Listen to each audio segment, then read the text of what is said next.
እንደምን ዋላችሁ የዴሚን ሚዲያ ተመልካቾቻችን። አውሮፓ ላይ ያሉ የስፖርታዊ ዝውውር ዜናዎች የምናይበት ሰዓት ነው። እንደሚከተለው ፈጠን አድርገን አጠር አድርገን ለማየት እንሞክራለን። ከእንግሊዝ ፕሪሚየር ሊግ ለመጀመሪያ ያህል እንግሊዝ ፕሪሚየር ሊግ ከተሰሙ ዜናዎች ውስጥ ማንቸስተር ዩናይትድ የድሮ አጥቂ ነበረው ራስመስ ሆይላንድ የተጫዋች ናፖሊ በውሰት እንደሚገኝ እናውቃለን። ናፖሊ 6 ሚሊዮን ዩሮ ለዩናይትድ ከፍሎ የሎን ከፍሎ ወስዶት ነበር። አሁን ደግሞ ጨምሮ 44 ሚሊዮን ዩሮ ከዝሮ ፐርማነንት አድርጎ ልጁን በ50 ሚሊዮን ዩሮ ናፖሊ እንደሚያስቀረው ናፖሊ ተናግሯል። እንዲሁም ደግሞ በዩናይትድ ዜና ላይ ከተሰማ ውስጥ አንደኛው ሌላኛው ቀጣዩ ዜና ደግሞ ካዚሚሮ ከማንቸስተር ዩናይትድ እንደሚለቅ አስታውቋል። በጣም ትክክለኛ ምርጫ ነው የመረጥኩት። ዩናይትድ ባሳለፍኳቸው ጊዜ በጣም ደስተኛና ጥሩ ጊዜ አሳልፍ ያለው እንግሊዝ የዩናይትድ ደጋፊ ነኝ ብሏል። ይህ ደግሞ ዩናይትድን አማካይ ክፍል ላይ የሚያስፈልጋቸው ተጫዋቾች ግዴታ ውስጥ እንዲገባ አድርጎታል። አንድ ሁለት ተጫዋች ምክንያቱም ኡጋርቴም ይለቃል ተብሎ ስለሚታወቅ ማንቸስተር ዩናይትድ ውስጥ ሁለት ተጫዋቾች አማካዮች እንደሚያስፈልጉት እየተነገረ ነው። እና ዩናይትድ ቤት ውስጥ ከምትሰሙ አማካይ ዝውውሮች ውስጥ ወይ ደግሞ ይመጣሉ ተብሎ ከሚጠበቁ ዝውውሮች ውስጥ አንድ 10 ተጫዋቾች ተጠርተዋል። ከነሱም ውስጥ የመጀመሪያው እንደምናውቀው ኤሊዮት አንደርሰን ወደ ማንቸስተር ዩናይትድ አንደኛው 100 ሚሊዮን ፓውንድ ከኖቲንጋም ፎረስቱ አማካይ በጣም ተከላካይ ዲፌንሲቭ ሚድፊልደር ነው። እሱ በጣም እየተጠበቀ ነው። አምና እንደምናውቀው ኦሪዮት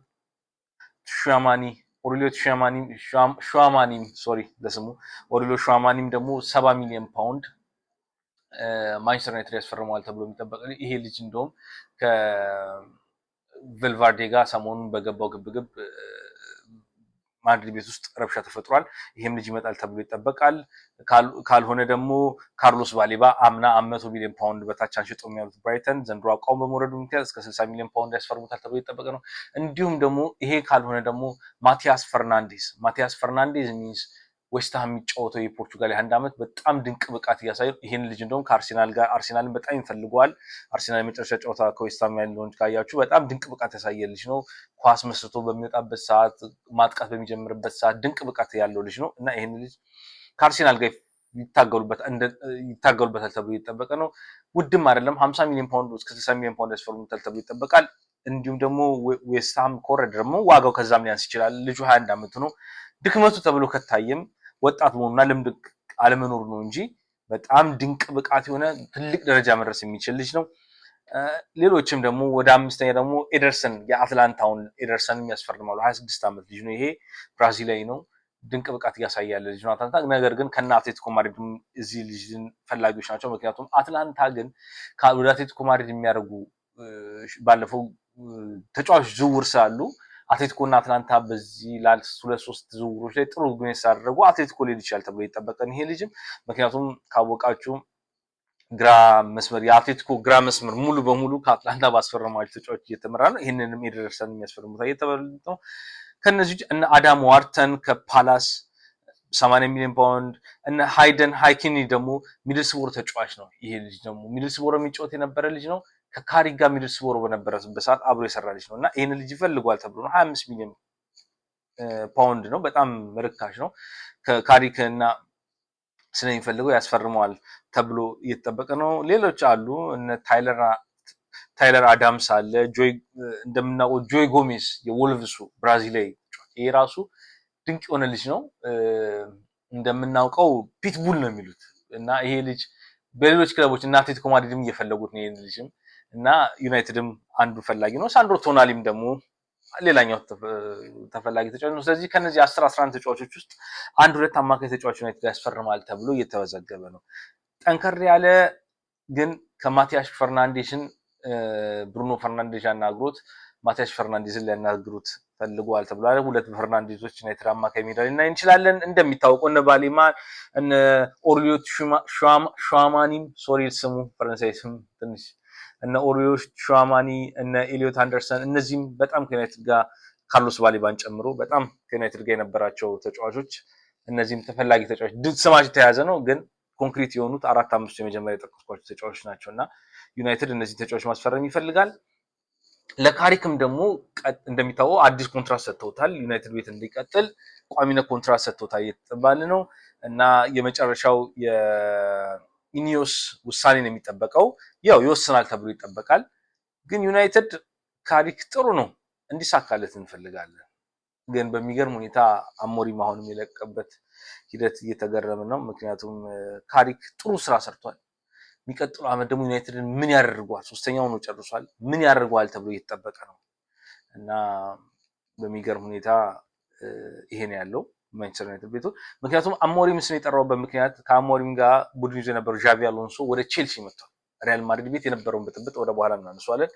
ያን ሁሉ ብጥብጥ ልምድ አለመኑ ባየር ሊቨርኩሰን የት ይደርሳል የተባለው አሰልጣኝ ማድሪድ ቤት ፌል አድርጎ ነገር ግን ወጣት ነው፣ ተስፋ የተጣለበት ነው። እንደው ቼልሲ ቤት እንደውም እኔ በሚገርም ሁኔታ እነዚህን ዜና በምሰራ በማይበት ሰዓት ላይ ዣቪ አሎንሶ ቼልሲ ይመጣል የሚባልበት ሰዓት ላይ ብዙዎቹ የቼልሲ ደጋፊዎች አስተያየት አልሰጡም እየተባለ ነው። እንደው ቼልሲ ደጋፊዎች በላይ በጣም አስተያየት እየሰጡ ያሉት ሊቨርፑል ደጋፊዎች በቃ ከአርኔ ስሎት ጋር ቀጠልን የሚለው ነገር በጣም እየረበሻቸው ነውና በሚገርም ሁኔታ ግን ምንም ማድረግ አይቻልም። ዣቪ አሎንሶ ቼልሲ መጥቷል። አንድ ቡድን ላይ መውደቅ ማለት አልተስተካከለም። ማድሪድ የተፈጠረ ብዙ ረብሻ አለ። መልበሻ ክፍል ውስጥ የነበረው ረብሻ አለ። ያን ነገር ኢጎ ዲፍረንስ ነው። ቼልሲ ቤት ግን ወጣት ተጫዋቾች ናቸው፣ በራሳቸው ማሰብ የሚፈልጉ ልጆች ናቸው። እነ ጆዋ ፔድሮ፣ እነ ካይሴዶ፣ እነ ፔድሮ ኔቶ እንደ እነ ቪኒሺየስ እና ምባፔ ኢጎ ጠል ያሉ ልጆች አይደሉም እና እሱም አሁን እየጠበቀ ያለው አሎንሶ ማስተማመኛ ይሰጠኝ ነው። ምክንያቱም ማድሪድ ቤት ያጋጠመው ነገር መባረር አይፈልግም። ማስተማመኛ ሄድ ኮች ሆኖ ሲመጣ ዝውውር ላይ እንደሚሳተፍ ቅድሚያ ሰጥተውታል። ኃላፊነት ሙሉ ኃላፊነት እንደሚወስድና እንደ ማድሪድ ቤት ያሉ መልበሻ ክፍሎች ላይ እሱ የሙሉ ኃላፊነት እንዲወስድ ኃላፊነት እንዲሰጠው ፈልጓል። ኢሪ ራዮላን፣ ግላንስነር እና ማርኮ ሲልቫን ጋር ቼልሲ አናግሮ መጨረሻ አሎንሶን የወሰነው ጥሩ ዝውውር ይመስለኛል። እኔ አሎንሶ እና አሞሪም በጣም ወዳቸው ድንቅ አውሮፓ ላይ ያሉ አሰልጣኞች ናቸው። ነገር ግን በነበረው ነገር ከክለባቸው ተለይተዋል። ቼልሲ አሎንሶን አግኝቷል የሚለው ነገር ነው ያለን። ዩናይትድ ደግሞ ካሪክን እያስፈረመ ነው። ሌላኛው ደግሞ ኒኮላስ ጃክሰን ከባየር ሙኒክን ዋንጫ ከበላ በኋላ ቀጥታ ድጋሚ ወደ ቼልሲ አሎንሶን የሚቀጥለው ዓመት ተጠላቅሎ ከአሎንሶ ጋር ይጫወታል ተብሎ የተጠበቀ ነው። የኒኮላስ ጃክሰን ወደ ቼልሲ መመለሱም የተረጋገጠ ሆኗል። ወደ ሌላኛው ደግሞ በምንናይበት ጨዋታ ትናንትና በተደረገው ሲቲና ማንቸስተር ሲቲና አርሴናል ማንቸስተር ሲቲ እና ቼልሲ ባረጉት ኤፍ ኤ ካፕ ጨዋታ ማንቸስተር ሲቲ አንቶኒዮ ሲሜኒዮ ባገባው ጎል 1-0 አሸንፏል። አንቶኒዮ ሲሜኒዮ ማንቸስተር ሲቲ ከመጣ በኋላ 10ኛ ጎሉን ነው ያገባው እና የተጫዋች 10ኛ ጎሉን አግብቶ ቼልሲ ማንቸስተር ሲቲን የኤፍ ኤ ካፕ ዋንጫ አሸናፊ አድርጓል። ይህ ደግሞ የበርናርዶ ሲልቫ የመጨረሻ ጨዋታው በመሆኑ ታውቋል። በርናርዶ ሲልቫ እንደሚለቅ ከዓለም ዋንጫው በፊት የሚሄድበትን ክለብ አሳውቃሉ ብሏል። የጣሊያን ክለቦች ባለፈው ሳምንት እንዳየነው የጣሊያን ክለቦች እየጠየቁት ነው። ፖርቹጋል ቤኔፊካ ግን እንደማይመለስ እርግጠኛ ሆኖ ነበር። ነው ቤኔፊካ አላውቅም መመች እንደመለስ አሁን ግን አልመለስም ብሏል። ምን መመለስ የምፈልግበት ሰዓት ይቀበሉኝ አላውቅም ብሏል እና በሚገርም ሁኔታ ይሄ ልጅ ምንም ሲኒየር ጨዋታ ለቤኔፊካ አላለ በጣም ይቆጫዋል ቤኔፊካ ለመጫወትና ቤኔፊካ ሳያደርግ ነው ሞናኮ ሄደ። ከሞናኮ በድንቅ ብቃት በማሳየት ወደ ማንቸስተር ሲቲ መጣው። ጋርዲዮላም ደግሞ የሚቀጥለው ዓመት ተለቃለው ተብሎ ሲጠየቅ ሃቭ ኤ ላቭሊ ኢቭኒንግ በማለት ፕሬስ ኮንፈረንሱን ዘግቷል። የሱ ነገር ግልጽ አላደረገውም። የሱ መጨረሻ የት ሄዳል ተብሎ የተጠበቀ ያለ ነገር ነው። ማንቸስተር ሲቲ የሚቀጥለው ዓመት አሰልጣኝ የሚፈልግ ከሆነ እንግዲህ አዲስ ሌላ ደግሞ ከማንቸስተር ከቼልሲ ቀጥሎ ሌላ አሰልጣኝ ሶስተኛ አሰልጣኝ ምን ይሆናል እና ሌሎች ወደ ስፔን ላሊጋ ደግሞ ያሉ ዝውውሮች በምናይበት ሰዓት ላይ በሚገርም ሁኔታ ባርሴሎና አሌሳንድሮ ባስቶኒን ከኢንተር ያስፈርማል ተብሎ ነበር። ይህ ግን ዝውውር ሂሳብ ባለመስማማታቸው ኢንተርና ባርሴሎና ይህ ዝውውር ቆሟል እየተባለ ነው። ስለዚህ ባስቶኒ ከባርሴሎና ጋር የሚያደርገው ዝውውር ለጊዜው ሂሳብ ባለመስማማት ቆሟል። ሌላኛው ደግሞ ላሊጋ ላይ በሚገርም ሁኔታ አስገራሚ የሚያደርገው ሆዜ ሞሪኖ ነው። ሆዜ ሞሪኖ ከሪያል ማድሪድ ጋር ኦልሞስት ጨርሷል እየተባለ ነውና የመጨረሻ ምዕራፍ ላይ ነው። እሱም ዛሬ አስተዋውቋል። ቆይ እስቲ አንዳንድ ንግግሮች አሉ ብሏል። እነዚህ አንዳንድ ነገሮች አሉ ሲል በሚገርም ሁኔታ ምናልባት ለቤኔፊካ ስፖርት ጋዜጠኞች በሰጠ መግለጫ ነው። ወኪሉ ማድሪዶች አናግሯ እየተባለ ነው። ፍሎሬንቲኖ ፔሬዝ የተነሰባቸው ማዕበልን ለማረጋጋት ነው እኔ ድጋሚ የፕሬዝዳንት ምርጫ እናደርጋለን ብላ ነገር ግን ያቀረቡት ምርጫ ከራሳቸው ጋር ተወዳድረው ራሳቸው የሚያሸንፉ ይመስላል። ምክንያቱም 3-4 ፍርቶች አድርጓል። ሌላ ባለሀብት የሆነ ስፔን ውስጥ የሚቀር የማድሪድን 15-20% ማስቀመጥ የሚችል ትርፉን ማስቀመጥ የሚችል ሰው ሚንስ ይመስለኛል።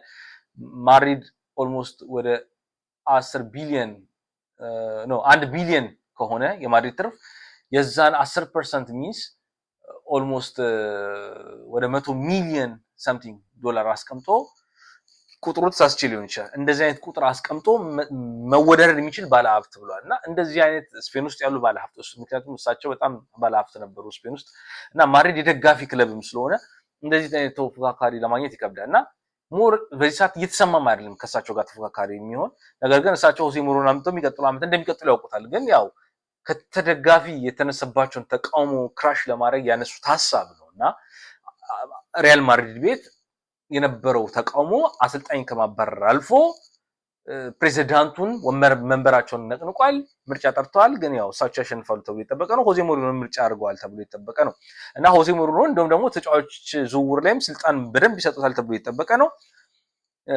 ይሄ በመልበሻ ክፍላቸው ውስጥ የተፈጠረው ነገር ያረጋጋልናል ነጮቹ ኦራ ነው የሚሉት ላይክ በቃ የመሪ በቃ በጣም መንፈሰኛ የሆነ ኃይለኛ መንፈስ ያለው የማሸናፊነት መንፈስ ያለው ሰው ያስፈልገኛል ልምድ ያለው ሰው ያስፈልገኛል ብለው ወስኗል ምክንያቱም ማድሪድ ቤት የተፈጠረው ረብሻ ቀላል የሚባል ነገር አለው እንደውም አሁን ሰሞኑን እያወጡት እንደሚታወቀው የማድሪድ ጋዜጦች አሉ እነ ማድሪድ ጋዜጣ ከሚባሉት አስና ማርካ ናቸው እንዲሁ ደግሞ የባርሴሎና ላይክ ደግሞ ወይ ደግሞ የተቃራኒ የማይደግፉት ደግሞ እነ ሙንዶ ዲፖርቲቮ አለ ስፖርት ይባላል እና ለስፖርቲው የሚባሉ ጋዜጦች አሉ እነ ማርካና አስ ለመደበቅ ፈልገዋል አውጥተውታል ቴክኒካሊ የሆነ ግልጽ የሆነ ነገር ግን ደብቆ ደግሞ ያወጣቸው ነገሮች አሉ ደብቆ ኔሴንስ ከፊት ገጽ ላይ ባወጡትም ሳይቶቻቸው ላይ ማየት እንችላለን ገብተንና እንደው ጋዜጦቹ ማምጣት ብችል አሪፍ ነበር እና በሚገርም ሁኔታ ውስጥ ላይ የገለጹት አንዳንድ ምንድነው መልበሻ ክፍል ውስጥ የተፈጠረው የሚለው ነገር አድርጓል ነገር ግን እነ ለስፖርቱ ስፖርት ሙንዶ ዲፖርቲቮ የባርሴሎና ጋዜጦች ናቸውና በጣም የካታሎኒያ ጋዜጦች በጣም በሚገርም ሁኔታ ፊት ገጻቸው ላይ ያወጡት ረብሻውን ምኑን በደንብ አድርገው ገልጸውታልና ከላይ አጠር አድርጌ ለመናገር ምንድነው የተፈጠረው ያው ማድሪድ ቤት ተጫዋቾቹ እርስ በራስ ተከፋፍለዋል የአንዳንዶቹ ያሉንሱ የጀመሩት ባሉንሱ ጊዜ ነው ግማሾቹ ያሉንሱ ደጋፊዎች ነን ብለዋል ግማሾቹ ያሉንሱ ተቃውሞ ነው የጀመሩት ያሉንሱ ደጋፊዎች ከሚባሉት ውስጥ ያው ፈረንሳዮቹ ውስጥ ያሉ ኦርሊዮ ሹዋማኒ አለ ቲያትን ነበርም ኦርሊዮ ሹዋማኒ ነው የሚሉት ከዛን ካማቪንጋ ይኖራል መባፔ ይኖራል ላይክ ጋልጦቹ ሊክ አድርገዋል ከተጫዋቾች ወጥቷል ያሉትን ነው እና ኪሊያን መባፔ ነው ይሄን የሚመራው ይባላል ከዛ አርዳ ጉለር አለ እና ዳኒ ሴባዮስ አሉ እነዚህ አሎንሶን ደግፈው ጊዜ ሰጥቶት ቢጫወት ጥሩ ቦታ ይደርሳል ብለው የሚያስቡ ሲሆኑ አሎንሶን ደግሞ የጠሉት ደግሞ ካሎንሶ ጋር አንስማማም ያሉት ተጫዋቾች ነበሩ እነሱ ደግሞ እነ ቪኒሺየስ አለ ቬልቫርዴ አለ እና እነ ጁዲ ቤሊንግሃም አሉ እና ብዙ ሌሎችም አሉ እነዚህ ግን ዋናዎቹ የሚባሉት ናቸውና በጣም አሎንሶ ላይ በጣም አልተመቻቸውም ምክንያቱም ስልጣናው ፍሌክሲብል አይደለም ይያሉ ነበር ቪዲዮ አናላይስ ያበዛል ይሉ ነበር ያሰልጥጥን ዘዴውም ልክ አይደለም ይሉ ነበር ታክቲካል አፕሮች ማቾች ላይ ያለ ታክቲካል አፕሮች ልክ አይደለም ይላል እና አሎንሶን ከባድ ጊዜ ተሰጥቶት ምንድነው የሚያደርጉት ቪዲዮ አናላይስ ሲደረግ አውቆ የመተኛት ነገር ማንሾካሾክ እና ሞኪንግ ማሾፍ መሳቅ ይሄ ደግሞ በጣም አናዱት እንደ ህፃናት ማሰልጠኛ እስኪመስል ድረስ ነው የደረስኩት ብሎ እስኪናገር እንደተናገሩ ሁሉ እነ የስፔን ጋዜጦች ሲናገሩ ነበር እነ ሙንዶ ዲፖርቲቮ እና አስ እነ ማርካ በደንብ ሲናገሩ እንደውም ሙንዶ ዲፖርቲቮ ፊት ገጻቸው ላይ አድርገው በደስታ ነው ይሄ ነገር ሲያናገሩ የነበሩት ይሄ ነገር ደግሞ በጣም ረብሻ ፈጠረ ስለዚህ እሱም እንዲሰላችና እንዲለቅ አድርጉት እሱ ከወጣ በኋላ ነው በሚገርም ሁኔታ አርቤሎዋ ሲመጣ በሚገርም ሁኔታ አሎንሶ የሚደግፉት አርቤሎዋን መቃወም ጀመሩ አሎንሶ የሚቃወሙ ደግሞ አርቤሎዋን መደገፍ ጀመሩ እነ ቪኒሺየስ ማለት ይሄ ነው ከዛን ተጭማዩን ሸርተቴ ምናም እሱ ግን ያው መጀመሪያ ሊያስታርቃቸው ሞክሮ ነበር አንዳንድ ነገሮች ሆነ ነበር ነገር ግን መጀመሪያ ውጤት ማምጣት ጀመሩ ማድሪድ እሱ እንደመጣ ከዛ ግን በኋላ ረብሻው ተነሳ ረብሻው ቀጠለ እንደውም እንደምታዩት አርቤሎዋ መጨረሻ ላይ ከመምባፔ ጋር የሚገርም ንግግር ነው አራተኛ ተመራጭ አድርጎኛል ብሎ መምባፔ እስኪናገር ድረስ አርቤሎዋም ደግሞ እኔ ራሴ በራሴ አፍ ነው የምናገረው አራተኛ ተመራጭ አድርጎኛል ከዚህ ጋር መስራት አልችልም ብሎ ከትላንት ወደ ገቡትን ተቃውሞ አሰምታቸዋል በመምባፔና በአርቤሎዋ መሃል ዶቶቹ ስናያይዘው ነውና ይሄንን ነገር ምን አለ አርቤሎዋ ኢቭን እኔ አራት አጥቂ ምርጫ ሁሉ የለኝም ብሎ እስኪናገር ድረስ በእነሱ መሃል ከባድ ረብሻ ተፈጥሯል እና ሆዜ ሞሪኖ የሚጠብቃል በጣም የሚያሳዝነኝ አሰልጣኝ ነው። ሆዜ ሞሪኖ ማድሪድ ከለቀቀ በኋላ ዩናይትድ ሄደ፣ ከዩናይትድ ቶትንሃም፣ ከቶትንሃም ፌነርባቼ፣ ከፌነርባቼ ኤቨርት የሄደባቸው ክለቦች ከፌነርባቼ ቤኔፊካ የሄደባቸው ክለቦች በሙሉ ከዩናይትድ ጀምሮ መሄድ አልነበረበትም። ታክቲካል የሆነ እረፍት ቢሰጥ ይሄ አሰልጣኝ እንደዚህ እየወረደ አይመጣም ነበር። በሚገርም ሁኔታ ዩናይትድ ቤት እሱ ነው ከረጅም ጊዜ በኋላ ሁለተኛው ነው ዩሮፓ ሊግ ዋንጫ በልቶ ተሸነፈ አሰልጣኝ ነው። ቶትናም ላይ ጥሩ ቡድን ሰርቷል። ቶትናም ይሄው ዘንድሮ ሊወድቅ ነው። የቀጠለ ከሆዜ ጀምሮ የመጣ መዋቅራዊ ክፍተቱ ነው ታይቶ አሁን እዚህ የደረሰው። ፌነርባቼ በጣም የቱርክ ሊግ በጣም አይዘዊ ከምናስበው እዛ ሊግ ላይ የሆነ ጊዜ ካለ እንሰራለን። ጋላታሳራይ በጣም ስትሮንግ የሆነ ስፖርት ስትራክቸር ሲኖረው ፌነርባቼ ራሱን የቻለ ድክመት አለውና በጣም ተፎካካሪ ቡድኖች ናቸው። እዛ ፌነርባቼ የሄደበት ሂደት ራሱ ስህተት ነበር። የዩናይትድ ውድቀት፣ ቶትናም የሄደበት ፌነርባቼ የራሱን የአሰልጣኝ ፕሮፋይል ገሏል ሆዜ ሞሪኖ። ነገር ግን ይሄ ለሱ ሪቫይቫል ሊሆን ይችላል። ነገር ግን ይሄ ሪቫይቫል ይሆናል ስንል ማድሪድ ቤት ሲመለስ ምን አይነት ቡድን የተመለሰው የሚለው ነገር ነው ያስፈራል። ማለት ይህን ተጫዋች እንዲተከፋፍሉ መልበሻ ክፍሉ ከጥቅም ውጭ ወጥቶ እንዴት ነው ይህን መልበሻ ክፍል መልሶ አንድ የሚያደርገው? ያ እሱ ነው። ሌላ አሰልጣኝ የተሻለ ይህን መልበሻ ክፍል አንድ የማድረግ አቅም ያለው አሰልጣኝ ቢባል ሆዜ ሞሪኖ ነው፣ ማናችን ነው አንጠራጠር። ነገር ግን ምን ያህል የስራው ክብደት እንደሚሆን ማየት አለብን። የሚለቁ ተጫዋች በእርግጠኝነት ለምሳሌ ኦሪዮ ሹዋማኒ ወደ ዩናይትድ ሊለቅ ይችላል፣ ሊያባሩት ይችላል። ሌሎች ተጫዋች እሱም ለነ ፍሎሬንቲኖ ፔሬዝ እነዚህ ተጫዋች ይባረሩልኛል ብሎ የሰጣቸው ሊስት አለ። እርግጠኛ ሳልሆን መናገር ስላልፈለኩ ነው፣ ግን ሊስቱን አይቼዋለሁ። ቀስ ብለን የምናየው ይሆናል። እርግጠኛ ሲሆን ደግሞ እነግራቸዋለሁ።